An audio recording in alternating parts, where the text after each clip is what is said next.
Aku menatap tagihan 5 juta itu. Hinaan, jelek, darinya masih terngiang di telingaku. Rangga tertawa puas meninggalkanku. Dia pikir aku hancur malam ini. Tak sadar aku sudah tahu semua kebohongannya selama ini. Tak kusangka. Jantungku berdebar kencang. Tapi bukan dengan cara yang baik. Seharusnya ini menjadi malam yang sempurna. 2 tahun. Selama 2 tahun aku, Wulan, telah menjadi kekasih Rangga. 2 tahun aku mendengarkan cerita-ceritanya tentang pekerjaan, ambisinya, dan betapa dia ingin membuktikan dirinya di perusahaan konsultan besar tempatnya bekerja. Dan malam ini, akhirnya, adalah malam di mana dia akan mengenalkanku pada rekan-rekan kerjanya. Mereka ini penting, Wulan, katanya seminggu yang lalu. Suaranya terdengar bersemangat lewat telepon. Reza dan Farel. Mereka tim inti di proyek besar yang lagi aku pegang. Kalau mereka suka sama kamu, posisiku makin aman. Maka disinilah aku, berdiri di lobi restoran Hotel Bintang 5 di kawasan SCBD Jakarta. Aku telah menghabiskan waktu 2 jam untuk bersiap-siap. Rambutku kusanggul rapi, memperlihatkan anting-anting perak sederhana yang kupinjam dari Fitri. Gaun biru malam yang kubeli saat diskon besar akhir tahun lalu, gaun terbaik yang kumiliki, terasa pas di badan. Aku bahkan memakai sepatu hak tinggi yang biasanya hanya kugunakan untuk acara pernikahan. Antusiasme itu nyata. Aku membayangkan kami akan tertawa, berbagi cerita, dan aku bisa melihat sisi lain dari kehidupan Rangga yang selama ini hanya kudengar lewat cerita. Namun, sejak aku turun dari taksi dan bertemu dengannya di lobi, semuanya terasa salah. Rangga tidak memelukku. Dia bahkan nyaris tidak menatap mataku. Dia hanya melihatku dari atas ke bawah. Bibirnya menipis. "Itu, gaun yang kamu pakai?" tanyanya. Nadanya datar. Jantungku yang tadi berdebar antusias, kini mulai berdebar karena cemas. "Iya." "Kenapa? Kamu nggak suka?" "Bukan gitu," katanya cepat, terlalu cepat. "Cuma, ya sudahlah. Ayo, mereka sudah menunggu." Dia berjalan di depanku, tidak menggandeng tanganku seperti biasanya. Punggungnya terasa kaku dan asing. Restoran itu sendiri sangat mewah. Lantainya marmer mengilap, lampu kristal menggantung rendah, dan setiap meja diterangi cahaya lilin temaram. Para pelayan bergerak nyaris tanpa suara. Aku bisa mencium aroma samar truffle oil dan rosemary. Di meja sudut yang menghadap ke gemerlap lampu kota Jakarta, 2 pria sudah duduk menunggu. Mereka berdua memakai setelan jas mahal yang terlihat jauh lebih pas badan daripada jas yang dikenakan Rangga. "Wulan, kenalkan. Ini Reza, ini Farel," kata Rangga. Suaranya dibuat seramah mungkin, tapi matanya tidak tersenyum. Aku mengulurkan tangan. "Wulan, senang bertemu kalian." Reza, yang berperawakan lebih besar, menjabat tanganku singkat. Farel, yang lebih kurus dan memakai kacamata, hanya mengangguk kecil sambil tersenyum miring. Suasana di meja itu langsung terasa berat. Aneh. Rangga yang kukenal adalah pria yang hangat dan banyak bicara, setidaknya saat kami berdua. Rangga yang duduk di depanku malam ini adalah orang asing. Dia dingin, menjaga jarak, dan setiap kali aku mencoba memulai percakapan, dia memotongku. "Jadi, Wulan, kamu kerja di mana?" tanya Reza, lebih karena basa-basi. "Saya manajer toko retail di salah satu mall di..." "Dia ngurusin baju," potong Rangga tiba-tiba. Lalu tertawa kecil seolah itu lelucon. "Kerjaan santai, kan, sayang? Nggak kayak kita yang otaknya diperas tiap hari." Aku tertegun. Reza dan Farel tersenyum tipis. "Oh ya, ngomong-ngomong soal otak diperas," Rangga melanjutkan, memajukan tubuhnya seolah akan membagikan rahasia besar. "Proyek di klien baru kita itu gila. Tapi tenang, semua sudah under control. Minggu depan aku presentasi di depan dewan direksi mereka. Kalau ini gol, promosi jadi senior manager udah di tangan." Reza mengangkat gelasnya. "Wah, mantap. Calon bos besar ini." Mereka bertiga tertawa. Aku hanya bisa memaksakan senyum. Sepanjang makan malam, polanya selalu sama. Rangga akan membual tentang proyek besar, strategi brilian, dan promosi yang akan didapatnya. Dia berbicara tentang meeting di Singapura, tentang bonus akhir tahun yang katanya akan mencapai 9 digit, dan tentang bagaimana dia adalah anak emas di kantor. Dan setiap kali dia selesai membual, dia akan melirikku, seolah mencari cara untuk meremehkanku. Wulan ini orangnya sederhana, katanya pada satu titik, sambil menunjuk gaunku. Lihat aja pakaiannya. Aku selalu bilang sama dia, Wulan, kamu itu harusnya lebih berkelas. Tapi ya, mau gimana lagi? Manajer toko retail kan gajinya nggak seberapa. Wajahku memanas. Ini bukan sindiran lagi. Ini penghinaan terang-terangan. Aku melihat ke arah Reza dan Farel, mencari pertolongan. Tapi mereka hanya sibuk dengan steak di piring mereka. Terlihat jelas menikmati pertunjukan. Oh ya? Tanyaku, berusaha menjaga suaraku tetap tenang. Pekerjaanku mungkin gak semewah kamu, Rangga. Tapi aku jujur. Aku manajer, dan aku bangga dengan timku. Rangga mendengus. Manajer toko. Mengatur anak-anak SPG. Hebat sekali. Rasanya seperti ada yang menamparku. 2 tahun. Aku mendukungnya saat dia mengeluh gajinya kecil. Aku mentraktirnya makan saat dia bilang dompetnya ketinggalan. Aku memijat bahunya saat dia bilang pekerjaannya stressful. Dan ini balasannya? Makanan pembuka datang. Foie gras dan escargot. Makanan utama datang. Wagyu dan lobster. Semuanya terasa seperti abu di mulutku. Aku hanya diam, menahan air mata, menghitung detik sampai malam ini berakhir. Puncaknya datang saat hidangan penutup selesai disantap. Seorang pelayan datang membawa map kulit berisi tagihan. Rangga melirik tagihan itu, lalu tersenyum lebar. Senyum yang membuatku mual. Dia mendorong map itu melintasi meja, tepat ke arahku. Jujur, Wulan, katanya. Suaranya tiba-tiba menjadi keras. Cukup keras untuk didengar meja sebelah. Aku rasa kita nggak cocok. Duniaku berhenti berputar. Lihat aja penampilanmu malam ini. Sederhana. Norak. Aku malu. Tahu nggak?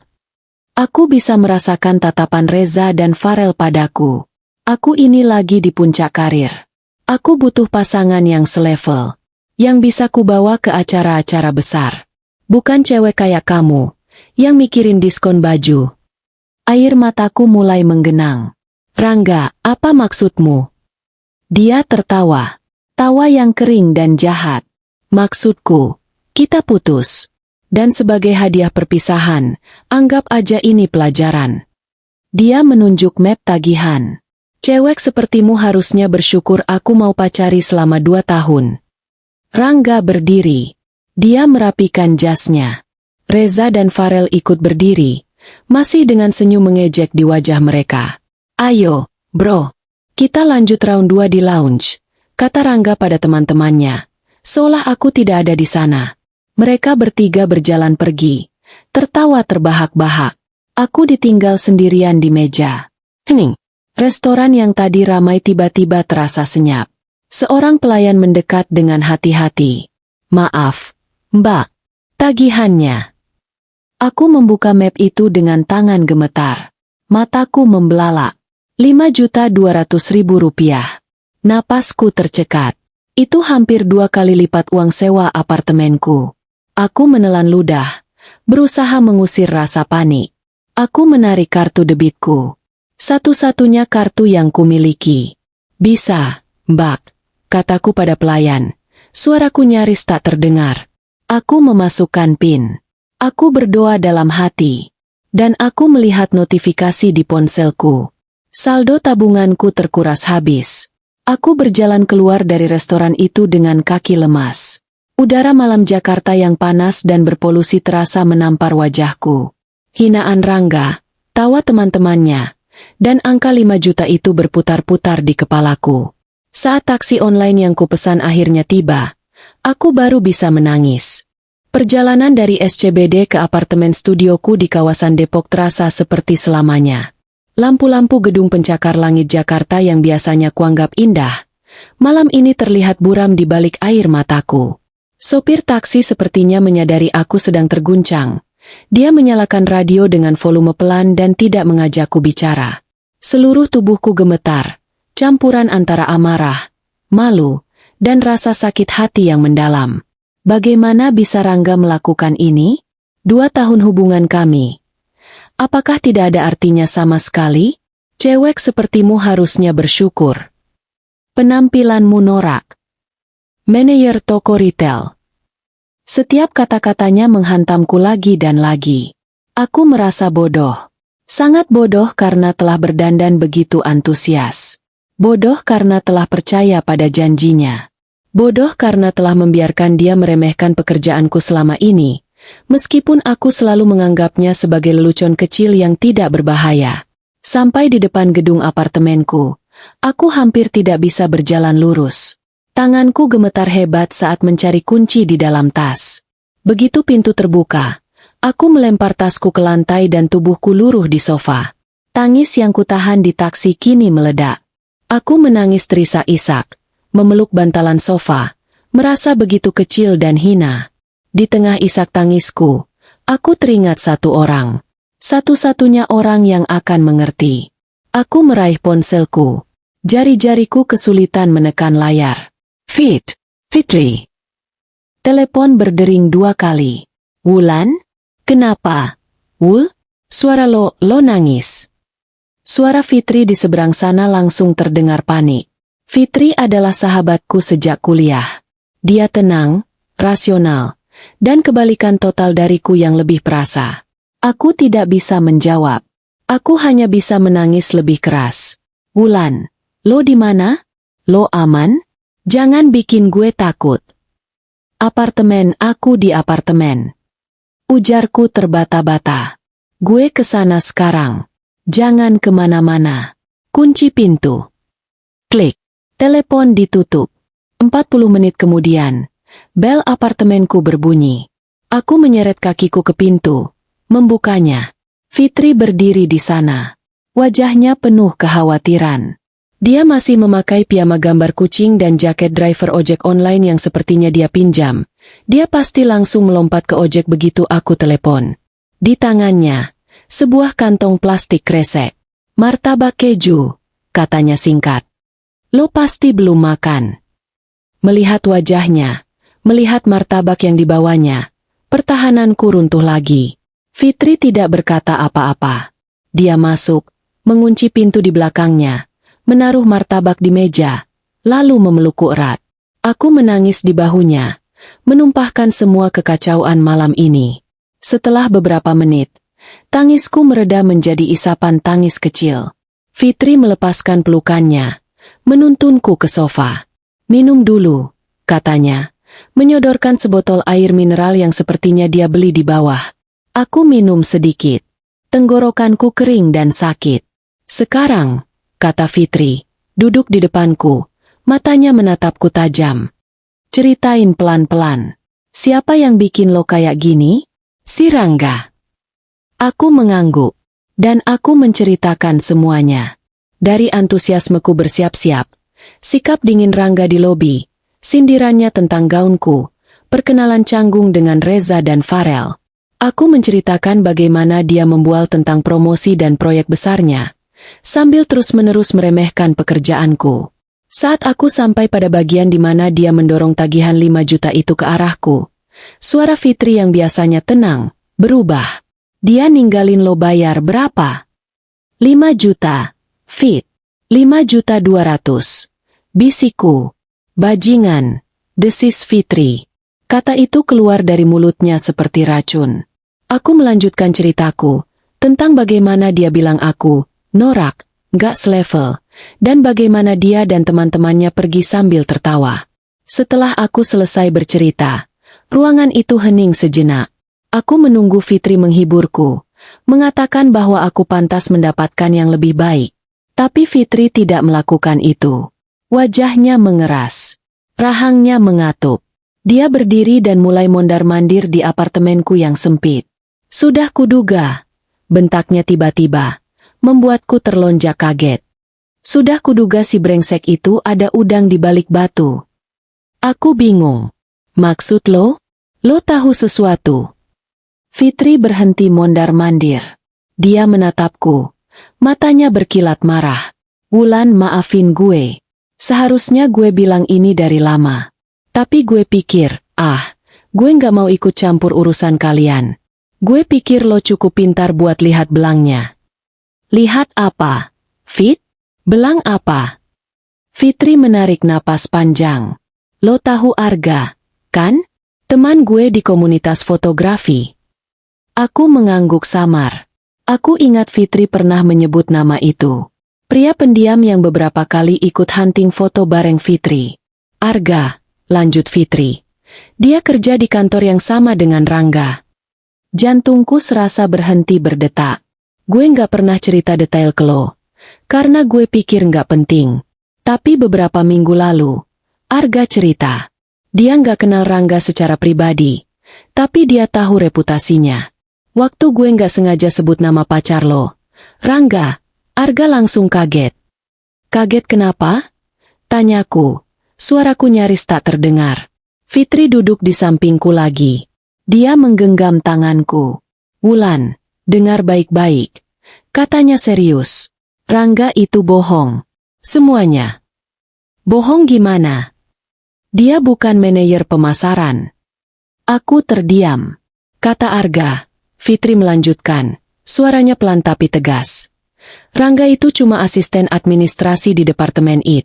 Bukan pemasaran. Administrasi. Asisten administrasi. Bukan manajer pemasaran.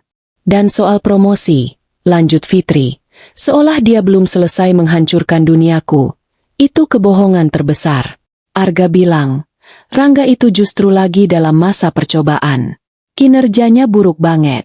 Dia sering salah input data, telat masuk, dan katanya sering ketahuan bohong kecil-kecilan sama atasannya. Tubuhku mendingin. Rasanya seolah ada yang menyiramku dengan air es. Dia nggak lagi pegang proyek besar. Bisikku. Fitri menggeleng. Nggak ada. Kata Arga. Kerjaan dia itu sebatas data entry dan pesan alat tulis kantor. Dia nggak mungkin presentasi di depan dewan direksi. Dia bahkan nggak diizinkan ikut meeting tim. Aku terdiam. Benar-benar diam. Semua potongan puzzle itu kini menyatu. Semua cerita sukses Rangga selama 2 tahun ini, kebohongan. Lemburnya yang mendadak? Mungkin dia malu pulang cepat karena tidak ada pekerjaan. Ceritanya tentang anak buah yang harus dia briefing. Mungkin dia sedang mengajari Office Bu cara memakai mesin fotokopi. Promosi, proyek besar, mobil kantor yang katanya dia pakai.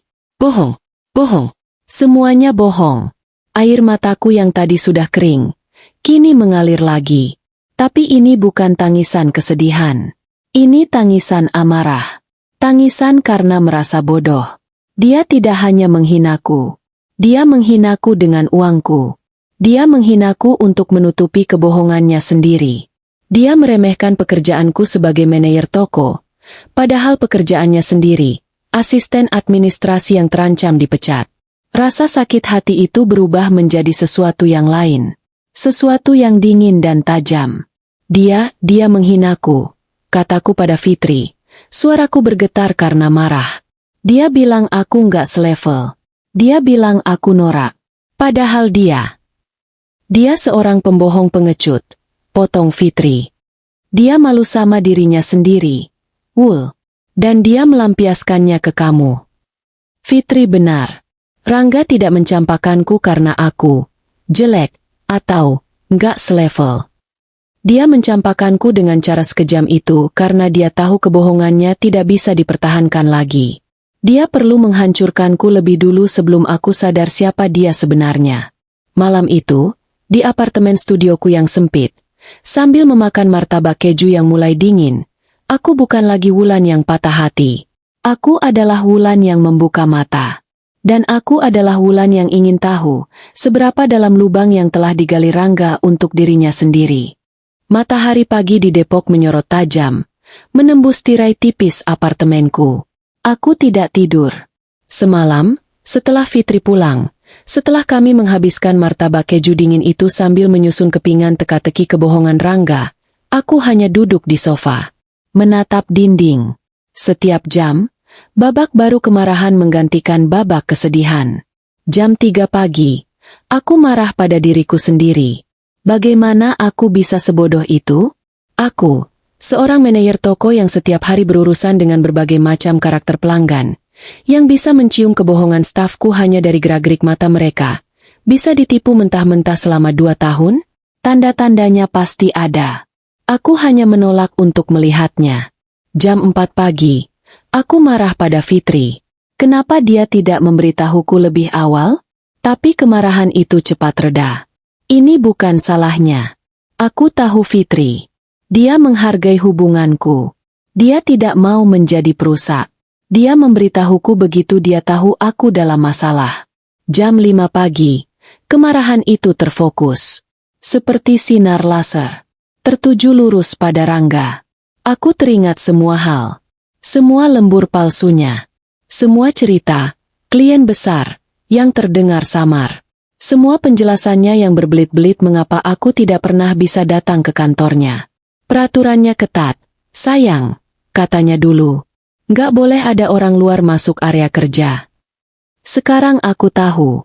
Dia bukan tidak boleh. Dia malu. Dia malu menunjukkan meja kerjanya yang mungkin berantakan sebagai asisten administrasi. Setelah dia membual padaku bahwa dia adalah manajer. Dan uang 5 juta itu bukan hanya penghinaan. Itu adalah sebuah tindakan putus asa. Dia pasti terancam dipecat. Seperti kata Fitri. Dia mungkin tidak punya uang sepeser pun. Dia sengaja membawaku ke restoran mahal, mungkin menggunakan kartu kredit yang sudah over limit, dengan satu tujuan, membuatku membayar tagihan terbesar sebagai hukuman terakhir sebelum dia menghilang. Dia perlu membuatku terlihat jelek dan tidak selevel, agar dia bisa merasa lebih baik tentang dirinya yang menyedihkan. Getaran ponsel di meja membuyarkanku dari lamunan. Aku tersentak. Selama sepersekian detik, jantungku menciut. Jangan-jangan Rangga menelepon untuk menghina lagi? Atau, lebih buruk, menelepon untuk meminjam uang? Aku meraih ponsel. Layarnya retak di sudut. Peninggalan saat aku menjatuhkannya bulan lalu. Nomor tak dikenal. Sebuah pesan WhatsApp. Selamat pagi, Mbak Ulan. Maaf mengganggu. Saya Arga, temannya Fitri. Saya dengar apa yang terjadi di restoran semalam. Saya rasa ada yang perlu Mbak tahu. Arga. Nama itu lagi. Sumber informasi Fitri. Tanganku mulai gemetar. Fitri sudah memberiku gambaran besarnya. Tapi pria ini adalah saksi mata dari kebohongan Rangga di kantor. Ponselku bergetar lagi. Pesan dari Fitri. Wul, Arga barusan ngewa gue. Dia mau ngomong sama lo. Dia merasa bersalah nggak ngomong dari dulu. Please, temui dia. Lo perlu dengar ini langsung dari dia. Aku menarik napas panjang. Sebagian dari diriku ingin meringkuk di bawah selimut dan tidak pernah keluar lagi. Tapi bagian lain, bagian yang telah membayar 5 juta rupiah untuk sebuah pelajaran, tahu aku harus melakukan ini. Aku harus tahu segalanya. Di mana? Balasku pada Arga. Kami setuju untuk bertemu di kedai kopi kecil yang tidak jauh dari apartemenku. Tempat itu tenang, tidak terlalu ramai di jam kerja, dan menyajikan kopi susu gula aren yang tidak terlalu mahal. Aku memakai pakaian paling biasa yang kumiliki. Kaos oblong dan celana jeans. Aku tidak berdandan. Aku hanya mencuci muka dan mengikat rambutku asal-asalan. Aku tidak peduli lagi soal penampilan. Aku tiba 5 menit lebih awal. Memesan es kopi hitam, tanpa gula. Aku butuh sesuatu yang pahit. Tepat jam 11 siang. Seorang pria masuk. Dia tampak ragu-ragu, melihat sekeliling, lalu matanya tertuju padaku. Dia cocok dengan deskripsi Fitri. Tidak tinggi, tidak pendek, berperawakan biasa, berkacamata, dan membawa tas ransel yang terlihat berat. Dia tampak seperti pria baik gagal pacaran, tipe yang akan selalu ada di friend zone. Dia tampak jujur. Mbak Wulan? Tanyanya pelan saat tiba di mejaku. Arga, kataku, tidak tersenyum. Silakan duduk. Dia menarik kursi di depanku, terdengar derit pelan. Suasana langsung canggung. Dia tidak memesan, hanya meletakkan tangannya di atas meja. Makasih, Mbak, sudah mau ketemu, katanya. Suaranya gugup. Saya beneran gak enak. Saya gak mau ikut campur. Tapi, Fitri sudah cerita. Potongku. Dia bilang kamu kerja di kantor yang sama dengan Rangga. Di tim yang sama. Arga mengangguk. Dia melepas kacamatanya, membersihkannya di ujung kaosnya, lalu memakainya lagi. Sebuah gerakan gugup. Gak persis satu tim, Mbak. Tapi departemen kami sama. Saya di tim support it. Dia di administrasi. Meja kami ya. Saling kelihatan. Saya tahu dia pacar Mbak Wulan. Karena maaf dia pernah pamer foto Mbak ke anak-anak. Perutku terasa mulas. Pamer? Iya. Dia bilang. Lihat cewek gue. Manajer. Cantik, kan? Dia selalu bilang begitu. Seolah-olah punya pacar manajer itu pencapaian terbesar dia. Ini informasi baru. Jadi, dia menggunakanku sebagai trofi di kantor. Sambil meremehkan pekerjaanku di belakangku. Arga, kataku. Suaraku terdengar lebih dingin dari yang kuduga. Aku nggak punya banyak waktu. Fitri bilang Rangga bohong soal pekerjaannya. Seberapa parah? Arga menelan ludah. Dia menatap cangkir kopiku. Lalu menatap mataku. Parah, Mbak. Dan dia mulai bercerita. Bukan sebagai gosip, tapi sebagai laporan fakta yang menyedihkan. Dia menceritakan bahwa Rangga memang asisten administrasi. Pekerjaannya, seperti yang Fitri katakan, adalah mengurus data entry, memesan alat tulis kantor, dan memastikan mesin fotokopi punya kertas. Dia nggak pernah pegang klien, Mbak. Nggak pernah. Presentasi terjauh yang pernah dia lakukan itu di depan manajer kami, menjelaskan kenapa dia pesan spidol Witeboard yang salah merek. Arga menceritakan soal promosi. Justru sebaliknya, Mbak, dia sudah dapat SP2, surat peringatan kedua. Yang pertama karena dia salah input data payroll 3 kali. Hampir satu departemen gajinya telat. Yang kedua, dia ketahuan memalsukan tanda tangan manajer untuk reimburse bensin. Padahal dia ke kantor naik KRL. Aku memejamkan mata sejenak. Ya Tuhan, memalukan. Dia lagi dalam masa percobaan 3 bulan. Bulan ini terakhir. Jujur, Mbak, semua orang di tim kami tahu dia nggak akan diperpanjang. Bos kami sudah cari penggantinya. Jadi, dia akan segera menjadi pengangguran. Restoran mewah. Tagihan 5 juta. Hinaan itu. Semua masuk akal sekarang. Dia meledak. Dia tahu dunianya akan runtuh. Dan dia memutuskan untuk membawaku bersamanya. Kenapa dia lakukan ini ke aku? Bisikku. Lebih pada diriku sendiri. Kenapa di restoran itu? Arga tampak sangat tidak nyaman. Dia menggeser kursinya. Mbak, ini bagian yang paling berat. Apa? Tanyaku tajam. Apa lagi? Saya nggak sengaja dengar dia tadi pagi. Di pantry. Jantungku berhenti berdetak. Tadi pagi, dia datang ke kantor. Tumben sekali. Jam 9 pagi dia sudah di sana. Biasanya dia baru muncul jam 10. Arga bercerita. Suaranya pelan. Dia datang bukan sendirian. Sama 2 pria yang dandanannya necis. Kayaknya bukan orang kantor kami. Mungkin teman-temannya. Reza dan Farel. Saya lagi bikin kopi di pojok pantry. Mereka nggak lihat saya. Mereka masuk sambil tertawa-tawa keras. Arga menarik napas. Si Rangga bilang, "Gila, kalian harusnya lihat muka si Wulan semalam.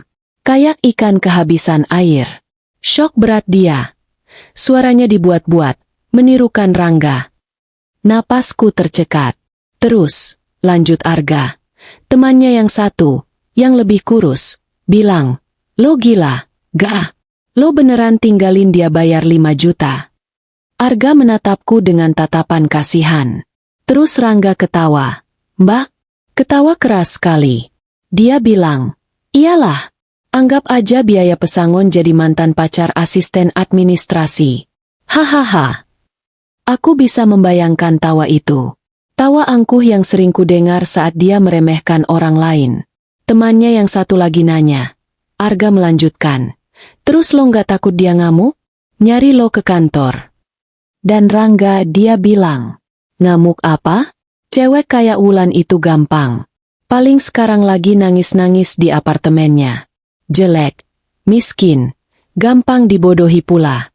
Mana berani dia ngapa-ngapain? Lagian gue udah muak sama dia. Nggak selevel. Bikin malu aja diajak ketemu kalian semalam. Kata-kata itu menusuk lebih tajam daripada pisau. Jelek. Sin. Gampang dibodohi. Dia bilang dia putusin saya karena saya bikin malu dia di depan teman-temannya.